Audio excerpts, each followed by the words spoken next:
Pension से इकट्ठे किए हैं, पेंशन से इकट्ठे किए हैं। ये ऐसा मुल्क चलता है, ऐसे हुक्मरान है? ये कायदे-ए-आज़म ने ऐसा मुल्क बनाया था? क्या रह गया है हमारे मुल्क में जो इन्होंने अब बाकी लेके जाना है? गरीबों की रोटियां वो भी छीन रहे हैं। हमारा वज़ीर आज़म हमारा एक बाहर भागा हुआ है, एक इधर है, बेटियां बाहर भाग गई हैं, वो बेटे बाहर हैं, और इन्होंने मुल्क का क्या करना है? ये तो सब अंग्रेज बन गए हैं। लोगों की जद्दी पुश्ती इन्वेस्टमेंटें थी, बाप दादा की कमाई हुई, लोगों ने वही डाली कि हम उसके तौर पे जो रोटी पानी है उसका गुजारा चलाएंगे और किरायों पे रहेंगे, और वो बेचारे अब इतने बुरे हालात हैं कि किराए देने के काबिल भी। 50 की थी, उसके बाद फिर दोबारा 6 महीने के बाद 50 की थी, क्योंकि आराम से चल रहा था। लेकिन ये जब हमने कहा कि एक बेच देते हैं तो निकाल लेते हैं रकम, लेकिन उसके बाद इसने 8 माह के बाद किराए बंद, हर चीज़ बंद कर दी हमारी, और फरोख्त करना भी बंद कर दिया इसने, इस आदमी ने। तो हमें पता चल गया कि ये कुछ ना कुछ खराब हो रहा है। हमने कहा हम बेच देते हैं, कहते अच्छा अच्छा करके इन्होंने टाइम पास कर लिया, ना कोई चीज़।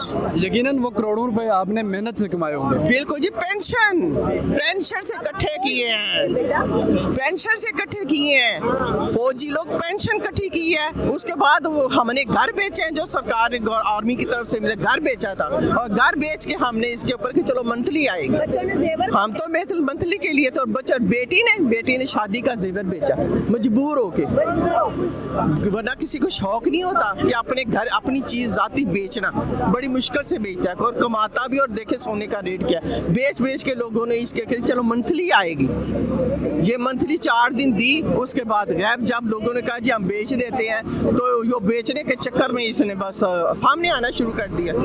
अच्छा, आपने करोड़ों रुपए इन्वेस्टमेंट की और आपका ख्याल था कि हम इससे कुछ पैसे बचाएंगे, हमारी नस्लें संवर जाएंगी, लेकिन आप सादा अल्फाज में अगर मैं कहूँ तो लूट गई। बिल्कुल जी, हम लूटे क्या?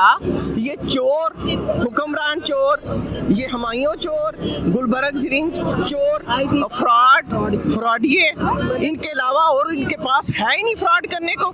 देख के बड़े हुक्मरानों को ये भी फ्रॉड कर रहे हैं और गरीबों के साथ फ्रॉड कर रहे हैं। और ये पाकिस्तान वो है जिसको अल्लाह के नाम से शुरू, हालांकि मैं या आप या कोई आम आदमी किसी के साथ फ्रॉड नहीं कर सकता, या कोई आम प्रॉपर्टी डीलर भी नहीं कर सकता, तो इनके ऊपर बैठे हुए लोग कौन है? मैं कहती हूँ ये बड़े लोग हैं। एक गरीब आदमी FIR नहीं काट सकता, उसकी सुनी नहीं जाती। बेटियों के साथ जुल्म हो रहा है, बच्चियों के साथ हो रहा है, औरतों के साथ, कोई नहीं सुनने वाला, कोई FIR काटता ही नहीं है। वो कहता है जी ऊपर से ऑर्डर नहीं है। ये ऐसा मुल्क चलता है, ऐसे हुक्मरान है? ये कायदे-ए-आज़म ने ऐसा मुल्क बनाया था, या ये कलमे के नाम से मुल्क बना था तो ऐसा था?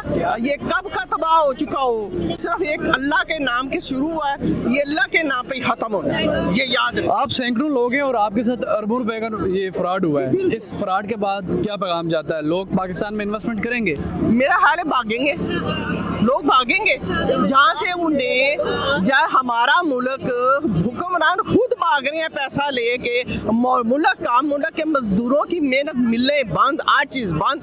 क्या रह गया है हमारे मुल्क में जो इन्होंने अब बाकी लेके जाना है? गरीबों की रोटियां वो भी छीन रहे हैं। रोटी खाने के लिए लोगों को मुश्किल, जाए देखें बेचारे उन लोगों को जो गंद और ये कूड़ा कीचड़ से रोटी उठा के साफ करके धो के खा लेते हैं, वो भी देखा है आप लोगों ने? नहीं। आप वज़ीर-ए-आज़म पाकिस्तान को क्या पैगाम देंगे? मैं तो वज़ीर-ए-आज़म को कोई पैगाम नहीं दूंगी सिवाय याशियों, अपने बच्चे बाहर हैं, ऐश कर रहे हैं, और हमारे मुल्क और ये जो बच्चे हैं, ये भी बच्चे हैं इनके, जो अपील कर रहे हैं, लेकिन ये अपील सुनी नहीं जानी। मैं साफ कहूँगी, मैं वाज़ेह तौर पे कहूँगी, ये जो है हमारा वज़ीर-ए-आज़म, हमारा एक बाहर भागा हुआ है, एक इधर है, बेटियां बाहर भाग गई हैं, वो बेटे बाहर हैं, और इन्होंने मुल्क का क्या करना है? ये तो सब अंग्रेज बन गए हैं। मुल्क का हमने है और तुमने मिल के करना है, इन गरीबों ने मुल्क का करना है। ये लोग कुछ नहीं कर सकते, इनके ऊपर जाना ही नहीं चाहिए, इनके ऊपर इतबार ही नहीं है। कोई भी आ जाए हुक्मरान, कोई इतबार नहीं। इन्वेस्टमेंट तो दूर की बात है, इस वक्त तो लोग यहाँ से आप एयरपोर्ट की तरफ जाएं तो दिन ब दिन जो जवान लोग हैं वो बाहर की तरफ भाग रहे हैं। यहाँ पे काम नहीं है, एम्प्लॉयमेंट है नहीं। जो लोगों की जद्दी पुश्ती इन्वेस्टमेंटें थी, बाप दादा की कमाई हुई, लोगों ने वही डाली कि हम उसके तौर पे जो रोटी पानी है उसका गुजारा चलाएंगे और किरायों पे रहेंगे, और वो बेचारे अब इतने बुरे हालात हैं कि किराए देने के काबिल भी नहीं। आपने पाकिस्तान में करोड़ों रुपए इन्वेस्टमेंट की और आप लुट गए, जी हम लौट सादा अल्फाज में, सादा अल्फाज, और इसका कहीं पर कोई नोटिस नहीं लिया जा नहीं लिया गया। रहा। तो क्या ऐसी सूरत हाल में पाकिस्तान डिफॉल्ट होने से सर बचेगा? एक नोटिस कैसे लिया जाता है जब वो शख्स जो फ्रॉड करने वाला जो कल्प्रेट है वो एक बहुत मेन अहम ओहदेदार है, आईबी इंटेलिजेंस ब्यूरो का वो डीजी है। अच्छा, आईबी का डीजी है? डीजी है, और वो बस अब क्या कह सकते हैं कि ये डीजी साहब के पास तो तमाम मशीयाँ हैं ना, हमारे वजीरों की भी, हमारे ब्यूरोक्रेट्स की भी, शायद अदलिया के भी लोगों की हो, जिस वजह से वो लोग शायद इनके खिलाफ एक्शन नहीं उठा पा रहे। जी, तो नाज़रीन इकराम, आपने 500 ख़ानदानों की कहानी सुनी कि कैसे उन्हें शहर इक़्तिदार में लूटा गया, और इंटेलिजेंस ब्यूरो एक इदारा है उसके सरबराह की तरफ से इस सोसाइटी को चलाया जा रहा है। ये पाकिस्तान है और 75 साल गुजरने के बाद भी यहाँ पर ये बहस सरगर्म रहती है कि पाकिस्तान डिफ़ॉल्ट करेगा या नहीं करेगा।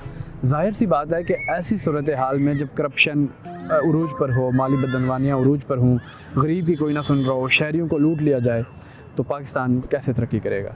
अपने मेज़बान को इजाज़त दें, अल्लाह ने के बाद। आप देख रहे हैं गोरखधंधा अब्रार कुरैशी के साथ।